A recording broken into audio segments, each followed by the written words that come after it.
અરવલ્લી જિલ્લાના માલપુર તાલુકાના વાતાવરણમાં આવ્યો છે પલટો। માલપુરના સજ્જનપુરા, કંપા તથા આજુબાજુના વિસ્તારમાં સતત બીજા દિવસે વરસાદ શરૂ થયો હતો। બપોર બાદ વાતાવરણમાં એકાએક પલટો આવી જતા ભારે પવનના સુસવાટા સાથે ગાજવીજ સાથે ધીમી ધારે વરસાદ શરૂ થયો છે।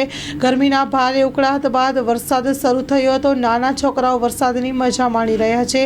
વરસાદ વરસતા ધરતીપુત્રોમાં આનંદની લાગણી છવાઈ।